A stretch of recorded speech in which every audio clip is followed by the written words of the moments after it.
with these data errors, when did you first find out about the data errors, and how did you find out about them? Yeah, so towards the end of July, we recognized an issue where the date that was being assigned to an individual who was tested multiple times and reported on our public-facing webpage was using their first event date. Now, this has to do with a limitation of our electronic reporting system called the Iowa Disease Surveillance System. It's a system that's over 15 years old. It's a system that we know needs to be improved, and have been working on that really since before COVID. But this is an example of a place where we're constantly looking at the information that we receive and making adjustments to improve the information that we share. I guess, what was it about the data? I mean, was it someone that was analyzing it that flagged it? How did you become aware of it? Yeah, so we've got a lot of great epidemiologists who work in public health here at the state. And we're really fortunate that we've had these people and people at the local public health level providing literally 24/7 support to look at information and talk to each other when we think we're seeing things that might be different. And that's an ongoing process. And sometimes that's because maybe the wrong test type was coded, or maybe a piece of information was missing.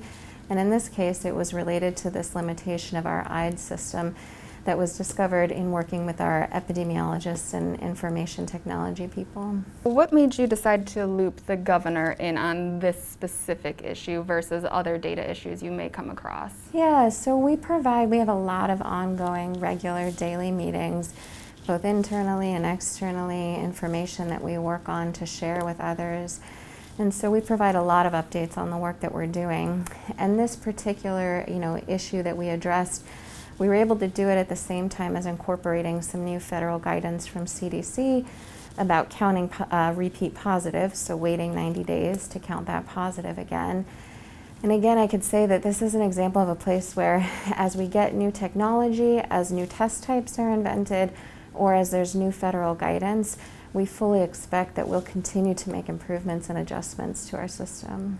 The discrepancy wasn't made public until a nurse went to the Associated Press, which begs the question, and you did kind of allude to it, are there other issues like this that arise, or is this the only time there has been a reporting issue that you guys have had to go in and fix? Yeah, so again, this is related to sort of a specific piece of date that was assigned to a person who would be tested multiple times, and it had to do with the way that those cases were presented on our public-facing page. But we, as you can see, receive questions all the time, and again, we've got some great epidemiologists and public health people who respond to these kinds of concerns and try and understand, is it because we didn't get the piece of information? Was something reported incorrectly? Is it a new thing that we need to adjust to? Or is it something like this that we need to change the way that that date is accounted for? And we do all of those things to share the information that we have with the public. And we also continue to do our ongoing contact tracing and case investigation that still happens when we get those reports. So that work never stops. If the state's computer system is the problem here and that's not an overnight fix, can the public trust this information? Yeah, I really understand that it is hard, that throughout this response, things have changed, and sometimes, we make corrections and make adjustments, and I know that that can be challenging. But what I can say is, this is the kind of public health work that we were doing even before COVID. And there's a lot of information that comes to public health. There's a lot of work that goes into making sure we check that information with clinical providers and with patients when we interview them. And this is an example of a place where we had a new disease, new test types, and are trying to help our technology adapt.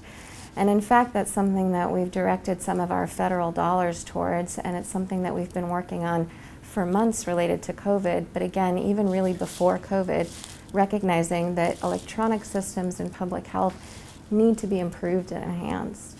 That's going to take a while, though. So is this data trustworthy now? Are we going to keep seeing issues like this arise? Will they be on this scale? Yeah, so again, one of the things we do in Iowa that I think is pretty unique, and I'm not aware of any other state that does this, we actually provide real-time data. So we turn over the information as we receive it.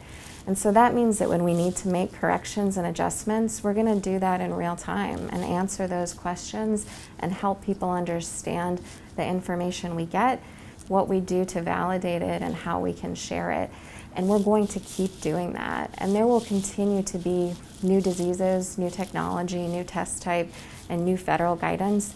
And we'll keep adjusting in order to make sure that we get that information to the public. And now I'm still trying to myself comprehend all of this, and the public, of course, is trying to digest it as well. So can you walk me through why fixing this mistake is creating lower positivity rates? Yeah, so to start with, when you look at the state as a whole, it doesn't change the overall percent positivity. We didn't add anybody or take anybody away. Now, the information that we share on our public page is what I would say is person-focused, right? We're trying to help understand how many Iowans are impacted, what are their ages, what are their genders, that sort of thing. So what can happen, and has happened as we've moved along in this response, is that some people get tested many times. So for example, if I get tested 10 times, I'm not 10 different negative 35-year-old females. I'm just one 35-year-old female who is tested 10 times. Now, when you look at the overall numbers, most of the testing that's done results in a negative result. And so just because of that volume and the overall numbers, by changing the date from the older date to the newer date, what you've done is brought forward tests in time. And simply because more tests are negative than positive, you see that ratio or percent positivity go down. Is it correct to say that this means that we might have had higher positivity rates in the past then? It might, yes. And that's because we would count one person one time. And it depends on whether you look statewide or whether you look at the community level, right? And so again, we're bringing forward tests to represent a most recent time. As time has gone on, many people have gotten tested more than once, which there may be different reasons for. And so just because of the raw numbers, more tests being negative coming forward in time means that you'll see more of those more recently. But I understand what you're saying, and I can see if we can work on some kind of visualization. Some people are saying that the state is skewing these numbers down, making the percent positives down, so more schools have to reopen. What would you say to that? Yeah, so again, I would say I understand that it is hard when things are changing, and particularly now as we're all trying to get ready to get back to school. And I know that this is a critically important piece of information. And I want to reassure people it is not the only piece of information that we look at. So not only do we look at something like percent positivity, the total number of cases, where they're happening, whether it's a long-term care or a jail or a household, we also do that individual case investigation for every patient. And we also assess their close contacts and make a recommendation for quarantine. And we're going to make that recommendation regardless of what setting you're in, whether it's a school or a long-term care or a prison. And we're going to make that recommendation based on person-to-person contact, right? So that might be 2 people, it might be 20 people, it might be 200 people. But we're going to continue to make those control recommendations to limit the virus's ability to move from one person to another. Did Iowa get lucky that this didn't change our data drastically?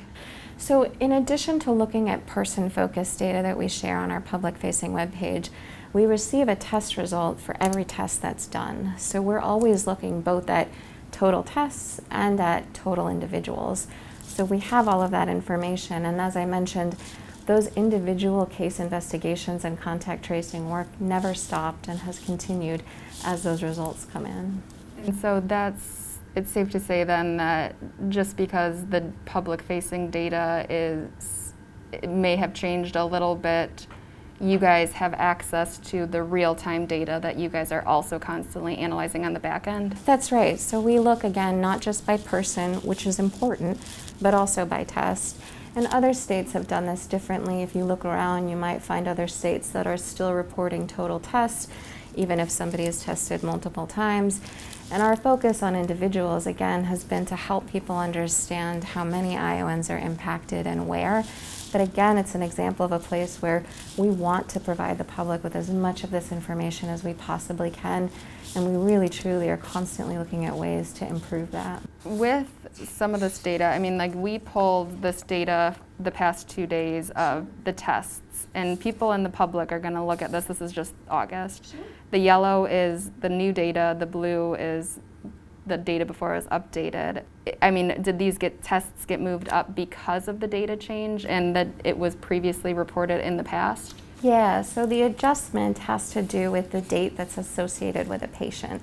So when I get a test, I have the date that my lab result was collected, then the date that it was received by the laboratory, the date that it resulted out, and the date that it was reported to public health.